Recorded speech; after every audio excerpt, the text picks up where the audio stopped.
자, 최근에 아우디에서 이렇다 할 신차가 없죠. 전동화로 넘어가는 과정에서 생기는 어쩔 수 없는 공백기를 조금 겪고 있는 그런 상황인데, 그런 상황일수록 열심히 더 좋은 성적을 내야 되는 모델들이 있습니다. 바로 최상위권에 자리를 하고 있는 럭셔리 프리미엄급의 플래그십 모델들이죠. 그래서 오늘은 아우디의 플래그십 SUV 중 하나인 Q7을 시승을 해보려고 합니다.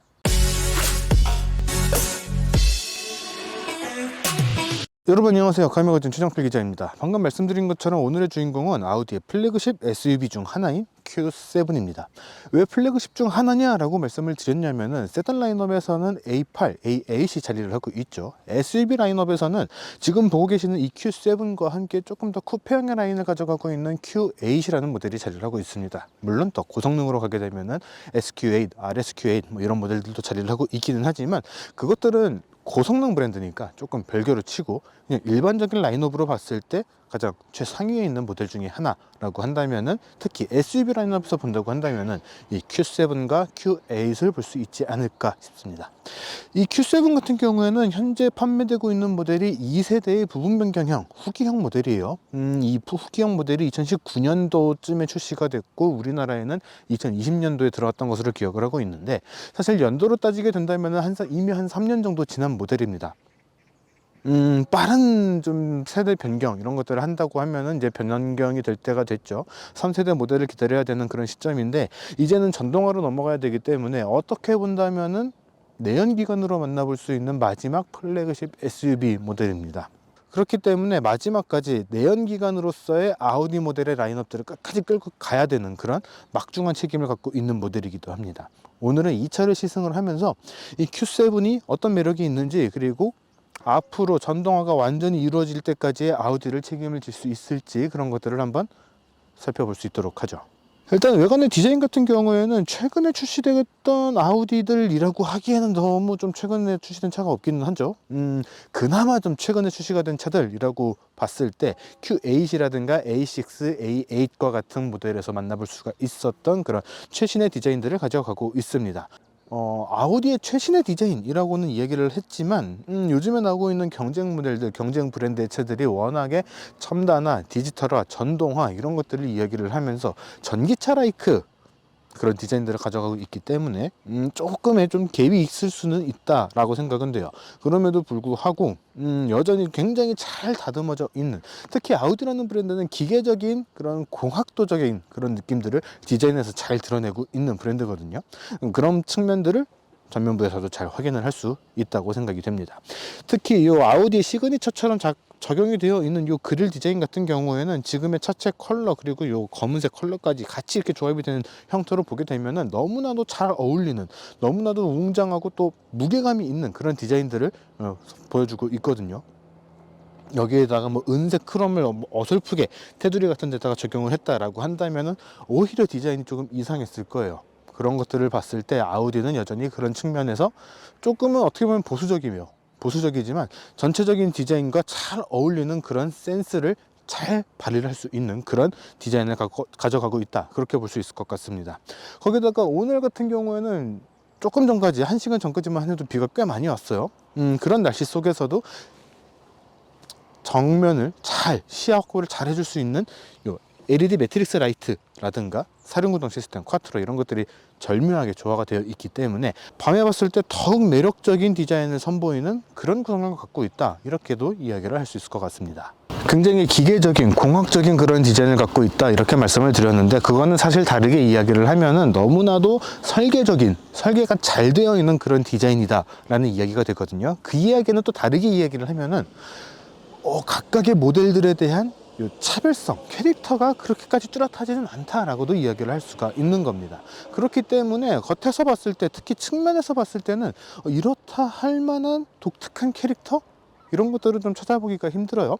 그나마 이 차 같은 경우에는 이제 S라인이라고 하는 조금 더 고성능 루킹의 요 디자인 파츠들이 적용이 되어 있기 때문에 조금 덜 하기는 하지만, 그렇다고 해서 엄청나게 커다란 장점? 엄청나게 커다란 시그니처? 이런 것들을 좀 찾아보기가 힘들어요.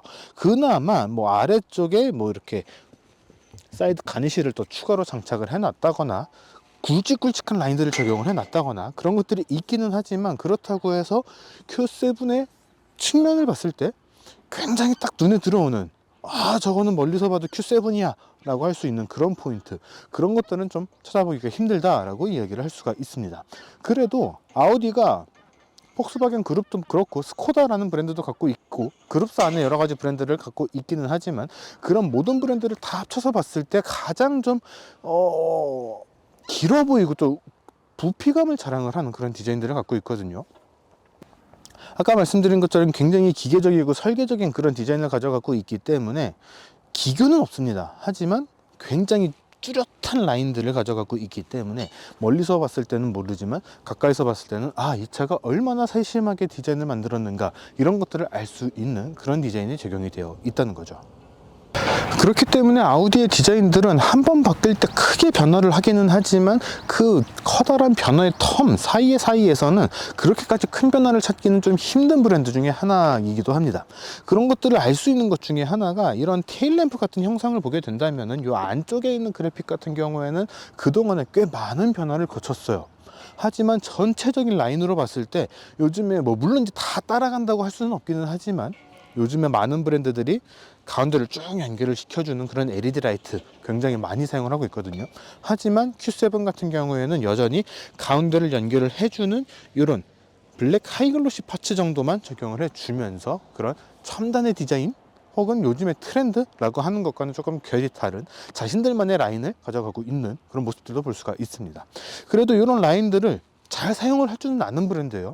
사실 Q7이라고 하면은 최상위 모델이기 때문에 그런 것들 조금 더 넓어 보이고 더 웅장해 보이는 그런 느낌들, 특히 이 측면 혹은 후면에서 봤을 때 이 차가 얼마나 빵빵한 크기를 갖고 있는가, 그만큼의 아우라를 풍기고 있는가, 그런 것들이 굉장히 중요한 차거든요. 그런 것들은 숨기지 않고 확실하게 드러낼 수 있는 그런 디자인 요소도 가져갔다, 이렇게 볼 수 있습니다. 트렁크 공간 같은 경우에는 말해 무엇 하나 싶을 정도로 굉장히 넉넉한 그런 공간들을 자랑을 하고 있습니다. 특히 이 Q7 같은 경우에는 세부적인 파워트레인과 구성에 따라서 5인승 또는 7인승 모델을 선택을 할 수가 있어요. 7인승 모델 같은 경우에는 7인승의 장애인이라든가 이런 세금 혜택, 그런 것들을 더하게 되면 5인승 모델하고 사실상 같은 금액을 지불을 하고 차를 구매할 수가 있게 됩니다. 어떻게 보면 노림수라고 이야기를 할 수가 있는 거죠. 굳이 그렇게 이 말씀을 드리는 이유는 3열을 웬만해서는 쓰지 않을 차라는 것 때문이에요. 그렇기 때문에 3열을 접은 상태에서 트렁크 공간을 봤을 때는 아이고 계속 딸그랑딸그랑 거리는데, 저런 딸그랑딸그랑 거리는 저런 철제 구조물들 같은 경우에도 충분하게 수납을 할 수 있는 그런 트렁크 수납 공간을 갖고 있다라는 것 때문입니다. 거기다가 7인승이 됐기 때문에 이제는 소화기가 장착이 되고 있는데, 뭐 이제 조만간 5인승 차들 같은 경우에도 소화기를 싣고 다녀야 되거든요. 근데 너무 덜렁덜렁거리게 이렇게 둔 거는 조금 아쉬운 포인트기는 합니다. 뭐 잘 보이지 않게 하겠다고 이렇게 뭐 나름의 커버를 씌운 것 같기는 한데, 글쎄요. 다른 데다가 둘 만한 데는 없었을까 라는 그런 생각도 들기는 합니다. 뭐 요거는 조금 사담이었고, 이렇게 큼직한 나름의 커다란 이런 트렁크 공간을 가지고 있기 때문에 이제 뒤쪽에서의 활용성이 또 중요하게 되거든요. 에어 서스펜션을 장착을 하고 있기 때문에 뒤쪽에서의 조작을 통해서, 간단한 버튼 조작을 통해서 뒤쪽에 높이도 더 낮출 수가 있고, 또 2열까지도 6대 4대 뭔 소리야 4대 2대 4로 폴딩을 할 수가 있기 때문에 더더욱 넓은 공간의 활용까지도 가능한 그런 구성을 갖고 있다, 이렇게 보시면 될 것 같습니다. 그러니까 이 Q7 같은 경우에는 의전용으로도 상당히 좋고요, 가족을 위한 SUV로도 상당히 좋고, 무언가에 골프채 같은 것들이 대표적인 예시가 될 수 있을 것 같은데, 그런 짐을 옮기는 데도 상당히 유용하게 쓸 수 있는 그런 구성을 골고루 갖추고 있는 전초능 모델이다, 이렇게 볼 수가 있는 겁니다. 어떻게 보면은 프리미엄 SUV 라인업 중에서는 이런 세 가지를 모두 다 커버를 할 수 있다는 성격들을 가장 명확하게 드러내는 모델 중에 하나가 아닐까, 그렇게 생각이 되네요. 자, 이번에는 이 아우디 Q7 TFSI 실내로 들어왔습니다. 일단 운전석에 앉아 있는데 사실 아우디라는 브랜드가 이제 외관에서도 말씀을 드리긴 했지만 변화가 그렇게까지 막 심하게 들어가는 브랜드들은 아닙니다. 한 번에 변화가 있을 때 커다란 변화를 주게 되는 것들이 좀 일반적이고, 그 사이사이 큰 변화 사이에서는 아주 작은 변화들을 조금 세심하게 적용을 해 온다, 이렇게 볼 수가 있거든요. 그런 것들을 이 Q7의 실내에서도 좀 만나볼 수 있지 않을까 싶습니다. 사실 지금의 이런 디자인들이 이 Q7을 기준으로 했을 때 2016년에 2세대 Q7이 처음 나왔고 2019년에 이 2세대 후기형 페이스리프트 모델이 나왔는데, 그 페이스리프트 모델이 나올 때쯤에 적용이 됐었던 그런 디자인의 레이아웃들, 그런 것들을 거의 그대로 유지를 해주고 있어요. 사실 요즘에야 그런 것들, 이런 변화들의 포인트를 연식 변경에서도 좀 큼직큼직하게 적용을 해주는 그런 모습들도 볼 수가 있는데, 사실 예전 같은 경우에는 그런 것들이 좀 많지가 않았어요. 연식 변경에서 어딜 그렇게 좀 많이 바꿔, 적응 안 되게, 뭐 이런 이야기들도 많이 있었는데, 이 아우디 같은 경우에는 그렇던, 요즘에는 또 그런 느낌들을 좀 많이 줄이고 있는 추세입니다. 연식 변경이 되더라도 좀 필요한 부분들에 있어서는 확실하게 변화를 주는 그런 모습들을 많이들 가져가고 있어요. 그런데 이 아우디 같은 경우에는 그런 것들을 커다랗게 드러내지 않고 기존에 가져가던 그런 기조들, 그런 것들을 고스란히 가지고 가고 있다, 그렇게 볼 수가 있습니다. 조금 장황하게 말씀을 드렸는데, 그렇게 말씀을 드린 이유는 실내 구성이 어떻게 보면은 첨단의 느낌은 아니에요. 뭐 물론 이제 첨단의 기능들 최대한 많이 적용을 해두기는 했지만, 그렇다고 해서 완전히 첨단의 느낌인가, 요즘에 많은 브랜드들이 하고 있는 그런 느낌인가라고 했을 때는 그렇지는 않다라는 겁니다. 계기판 같은 경우에도 그동안에 아우디가 계속해서 적용을 해왔었던 요 디지털 클러스터 그대로 적용이 되어 있고, 공조 장치하고 인포테인먼트가 분리가 되어 있는 2단의 요 디스플레이, 요 인포테인먼트 디스플레이도 거의 그대로 적용을 해둔 그런 모습들도 확인을 할 수가 있어요. 변속기나 스티어링 휠 같은 경우에도 거의 그런 느낌들을 고스란히 가져가고 있다, 그렇게 볼 수가 있습니다. 그렇기 때문에 굉장히 큼직큼직하게 사용한 이런 하이글로시의 면, 이런 것들을 고스란히 확인을 할 수가 있거든요.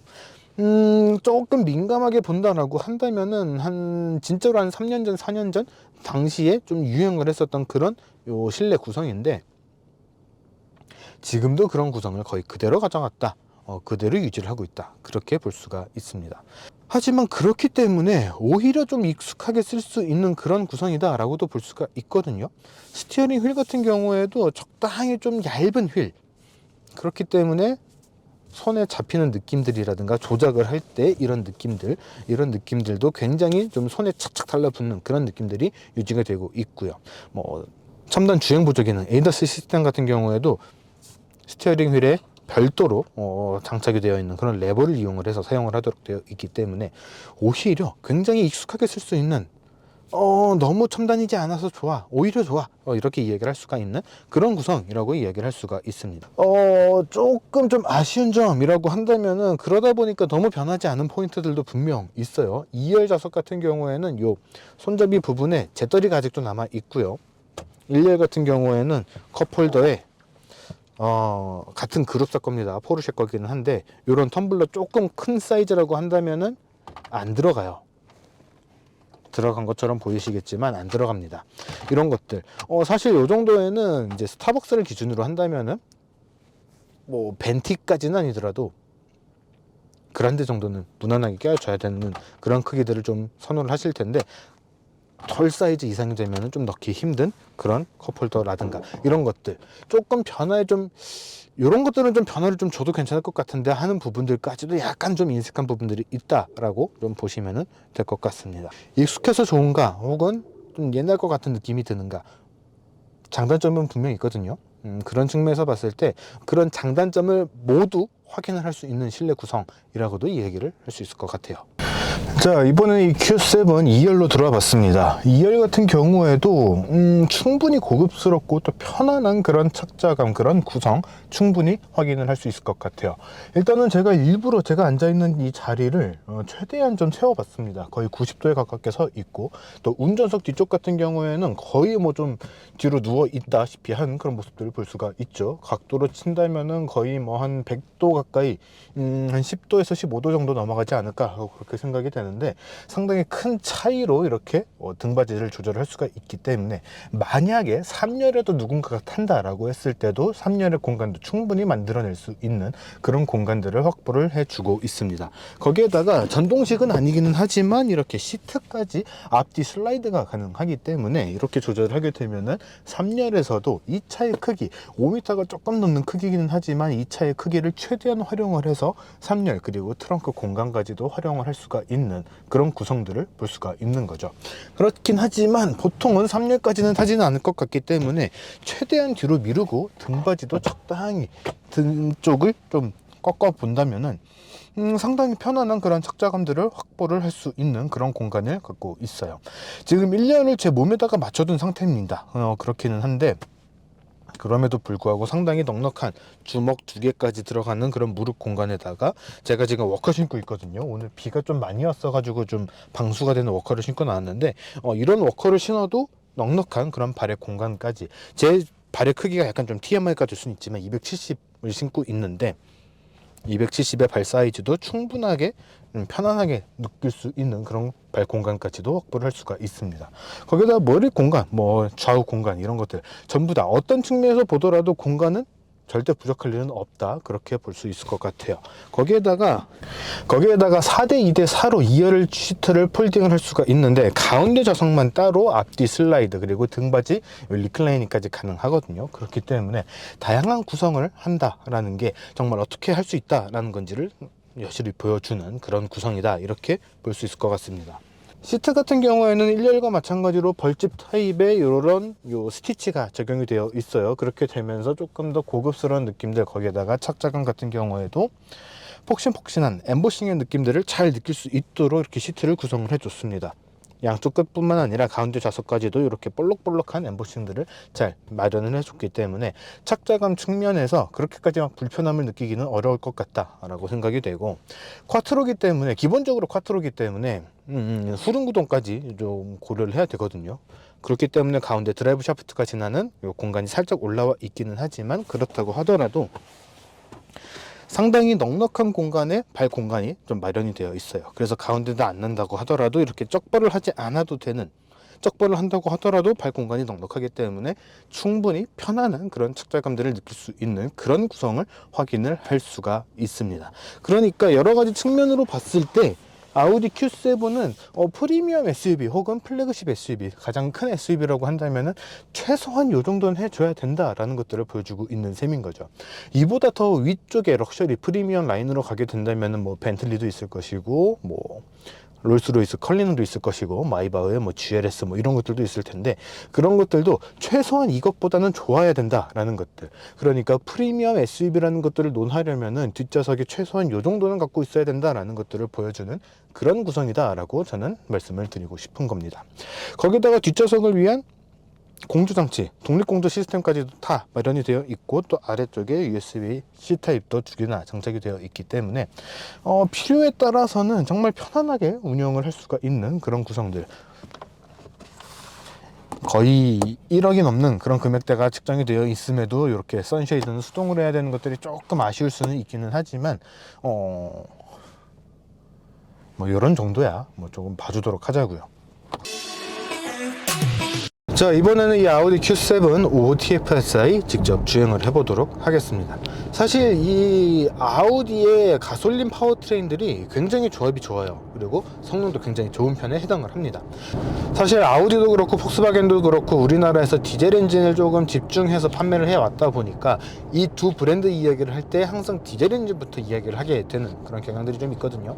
그런데 사실은 이 차도 그렇고 폭스바겐도 그렇고 가솔린 파워트레인이 적용된 차들을 타보게 되면은, 야, 얘네는 진짜 이게 진짜 얘네가 잘하는 분야구나 라는 점들을 조금 느낄 수 있게 된다는 거예요. 그래서 이 차 같은 경우에는 3000cc V6 싱글 터보 가솔린 엔진과 함께 8단 자동 변속기가 조합이 되어 있습니다. 그 두 가지가 조합이 되면서 최고 출력은 340마력, 최대 토크는 51kg 포스 미터를 발휘를 하고 있어요. 최고 속도는 시속 210km에서 제한이 되고 있습니다. 더 달릴 수는 있지만 안전을 위해서 제한을 시켜줬고, 정지 상태에서 시속 100km까지 가속을 하는 데는 5.9초가 소요가 돼요. 이 정도 덩치, 이게 한 2.3톤?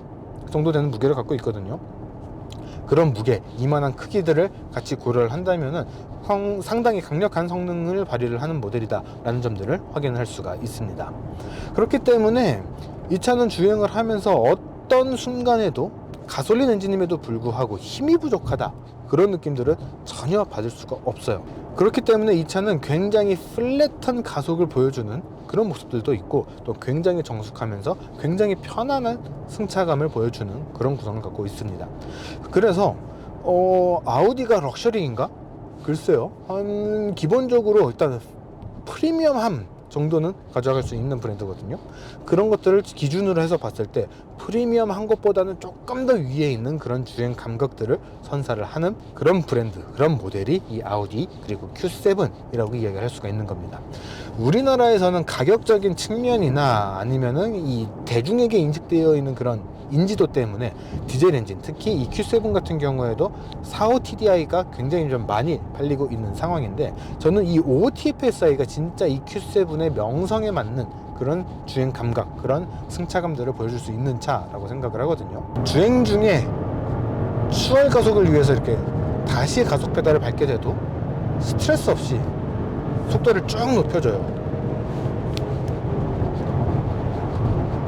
거기에다 브레이킹 성능 같은 경우에도 확실한 브레이킹 성능을 보여주고, 그런 급가속과 급정차 요 과정 속에서도 굉장히 부드럽게 차의 거동을 잡아주는, 그래서 불안감 없이 가속을 쭉 할 수 있고 속도를 또 반대로 쭉 낮출 수 있는, 이런 속도에서 급격하게 핸들링을 한다 라고 했을 때도 굉장히 안정적인 차의 거동을 보여주는 그런 모습들이 이 차에서 쉽게 드러난다 라는 겁니다. 그러니까 아우디를 좋아하시는 분들은 그런 말씀 많이 하세요.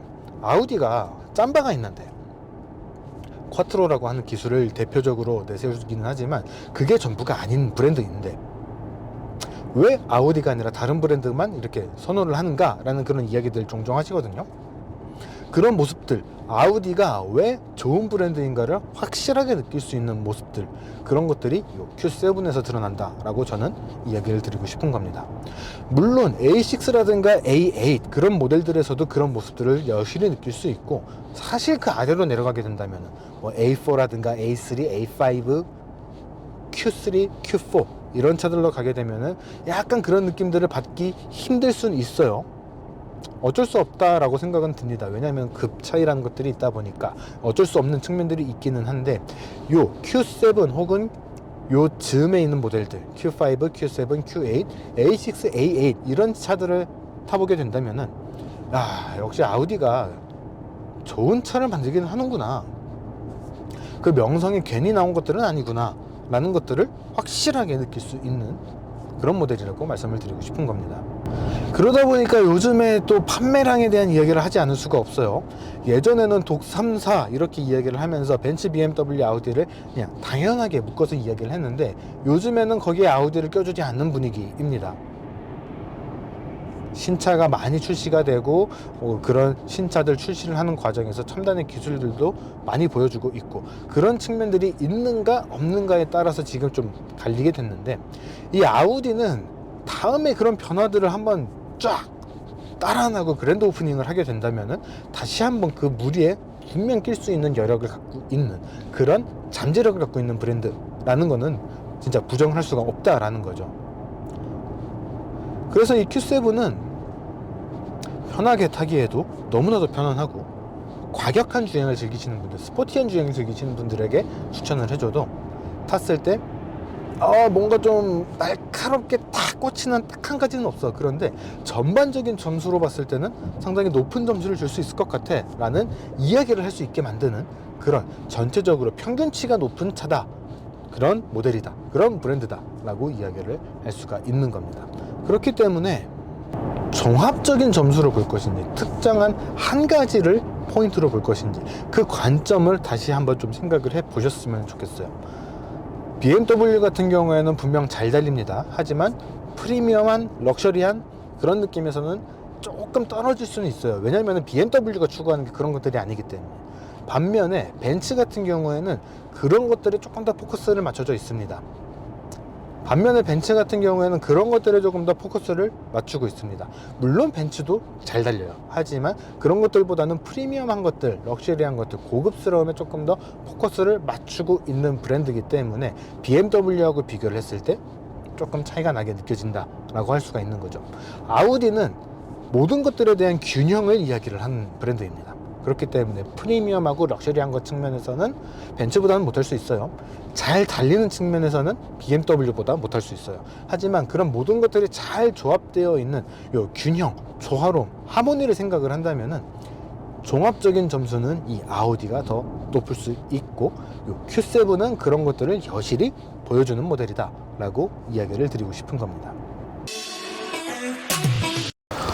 자, 지금까지 아우디의 플래그십 SUV 중 하나인 Q7 TFSI 모델을 시승을 해봤습니다.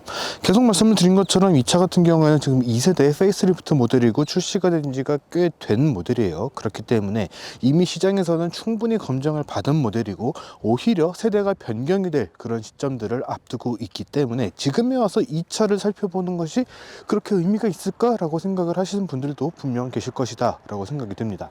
무엇보다 이 차 같은 경우에는 가격대가 그렇게 만만하지는 않은 가격대가 측정이 되어 있기 때문이죠. 가장 아래 트림, 가장 저렴하게 구매를 할 수 있는 45 TDI 모델 같은 경우에 1억 188만 원에서 시작을 하고, 지금 보고 계시는 이 55 TFSI 모델 같은 경우에는 1억 2198만 원, 1억 2200만 원의 가격대에서 시작을 하게 되기 때문이죠. 시작을 한다라고 말씀을 드리는 거는 사실 최근에 아우디가 신차가 없기 때문에 프로모션들을 꽤 강하게 진행을 하고 있습니다. 그렇기 때문에 1억 2200만 원이라는 가격에서 더 낮게 살 수 있으면 살 수 있지, 이보다 비싸게 살 일은 별로 없거든요.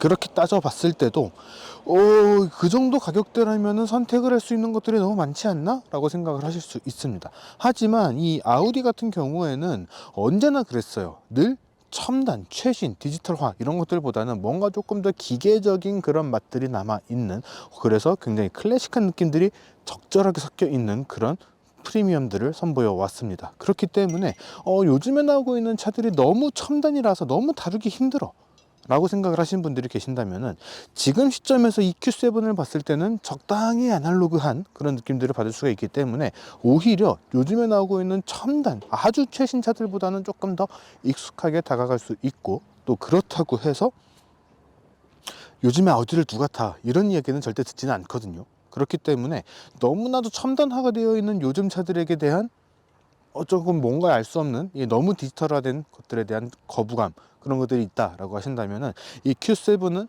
여전히 과거와 같은 굉장히 높은 만족도를 줄 수 있지 않을까라고 생각이 됩니다. 그렇기 때문에 플래그십 SUV Q7 정도 된다고 한다면은 어디 가서도 절대 꿀리지 않는 그런 대형 수입 프리미엄 SUV라고 이야기를 할 수가 있거든요.